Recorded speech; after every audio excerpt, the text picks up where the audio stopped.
Assalamualaikum warahmatullahi wabarakatuh. Perkenalkan, saya Keisha Divananda, mahasiswi program studi fisioterapi Universitas Indonesia. Pada kesempatan kali ini, saya akan mempresentasikan penelitian saya yang berjudul Pengaruh Gerakan Grand Pli terhadap Stabilitas Lutut pada Penari Balet. Seperti yang kita ketahui, balet melibatkan pelaksanaan gerakan yang spesifik dan berulang, seperti salah satu jenis pli yaitu gerakan Grand Pli. Grand Pli merupakan gerakan dasar dalam balet yang sering digunakan sebagai transisi antar gerakan lainnya. Berdasarkan hasil penelitian dari jurnal Relationship of Extrinsic Risk Factors Lower Extremity Injury in Collegiate Ballet Dancer pada tahun 2022 menunjukkan bahwa cedera yang sering terjadi pada penari balet adalah cedera ankle yang diikuti dengan posisi kedua adalah cedera pada lutut dengan persentase sekitar 27%.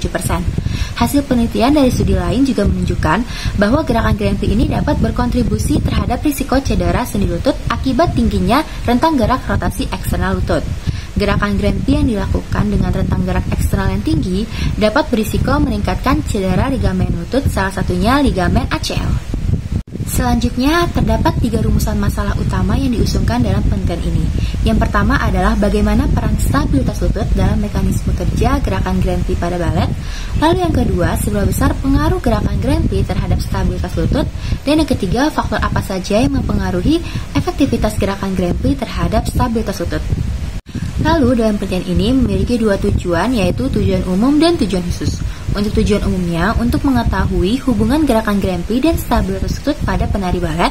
Dan untuk tujuan khususnya, yang pertama mengetahui peran stabilitas lutut dalam mekanisme kerja gerakan Grand Pli pada penari balet. Yang kedua adalah mengetahui pengaruh gerakan Grand Pli terhadap stabilitas lutut. Dan yang ketiga adalah mengetahui faktor-faktor yang mempengaruhi efektivitas gerakan Grand Pli terhadap stabilitas lutut. Selanjutnya adalah manfaat penelitian. Manfaat penelitian ini akan dibagi menjadi 2, ada manfaat teoritis dan manfaat praktis. Untuk manfaat teoritisnya, yang pertama ini adalah hasil pengujian teori yang dilakukan dalam penelitian ini akan membuktikan dan menguatkan teori sebelumnya mengenai pengaruh gerakan Grand Pli terhadap stabilitas lutut pada penari balet. Lalu yang kedua, memberikan kontribusi untuk referensi dari penelitian selanjutnya yang berhubungan dengan bidang seni tari, khususnya balet, dan juga berhubungan dengan stabilitas lutut. Lalu yang kedua adalah manfaat praktis. Di manfaat praktis ini, sebagai penelitinya, menambah wawasan tentang pengaruh gerakan Grand Pli terhadap stabilitas lutut pada penari balet, dan bagi penari baletnya ini untuk mendapatkan pengetahuan mengenai dampak gerakan Grand Pli terhadap stabilitas lutut dan juga menambah kewaspadaan terhadap cedera lutut. Selanjutnya kita masuk ke kerangka teori. Pada penelitian ini, berdasarkan tinjauan pustaka, saya mengacu pada teori utama, yaitu saat melakukan gerakan Grand Pli akan terjadi mekanisme kerja di mana pada penari balet ini akan melakukan posisi berdiri, lalu menekuk lutut hingga posisi hampir duduk sebelum kembali ke posisi berdiri. Gerakan ini akan melibatkan full range of motion atau ROM pada sendi lutut, pinggul, dan juga panggul. Lalu dalam kerangka ini, gerakan Grand Pli akan melibatkan 4 aspek utama. Yang pertama adalah fleksi lutut full ROM, lalu ada ekstensi lutut full ROM, posterior tilt pelvis, dan rotasi external hip. Saat melakukan gerakan Grand Pli, lutut mengalami fleksi penuh. Setelah fleksi penuh ini, penari harus melakukan ekstensi penuh saat kembali berdiri. Lutut yang sering berada dalam posisi ini akan mengalami hipermobilitas, yaitu kondisi di mana sendi akan memiliki rentang gerak lebih luas dari normal. Lalu ekstensi lutut yang berulang ini dalam full ROM dapat menyebabkan laxity ataupun kelonggaran pada sendi lutut. Selain itu, penari juga harus menjaga rotasi external hip. Jika rotasi eksternal ini tidak optimal, tekanan akan lebih banyak ditanggung oleh lutut dibandingkan oleh pinggul, sehingga stabilitas lutut sangat bergantung pada keseimbangan antara rotasi eksternal pinggul dan posisi lutut. Jika ketiga hal ini tidak stabil, maka kemungkinan akan meningkatkan risiko cedera lutut, yaitu ACL injury. Terlebih jika ada tekanan mendadak ataupun beban berlebih saat kembali ke posisi berdiri. Selanjutnya adalah hipotesis penelitian. Ada 2 hipotesis.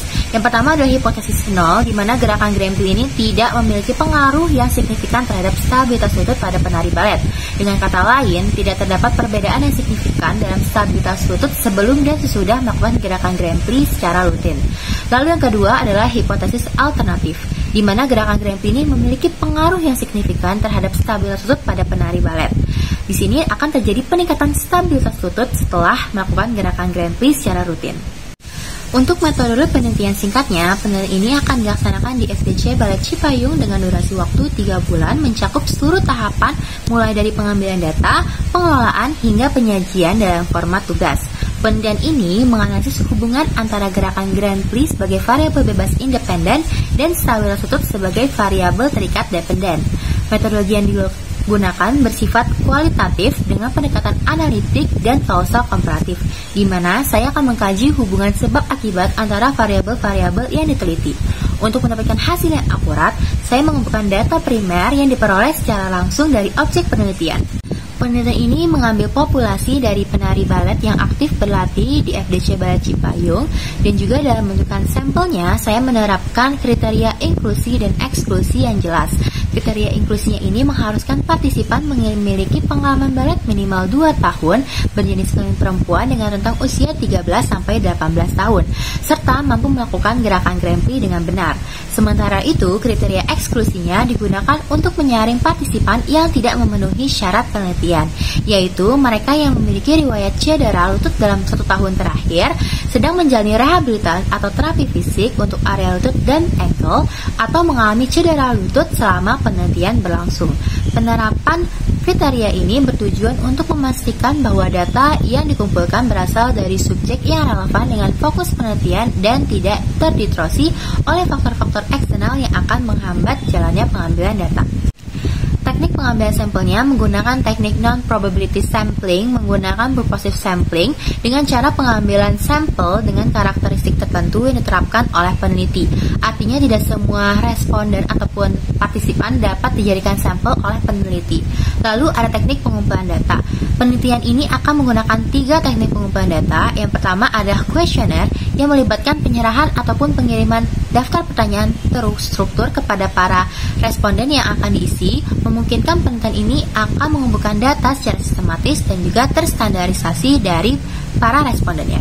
Lalu yang kedua, saya melakukan tes, yaitu menggunakan Y balance test, di mana untuk mengukur keseimbangan dinamis dan juga kontrol stabilitas lutut. Dan yang ketiga, saya melakukan observasi, yaitu teknik pengumpulan data terhadap subjek penelitian, penggalian sumber data yang didasarkan pada pengamatan langsung terhadap subjek penelitian.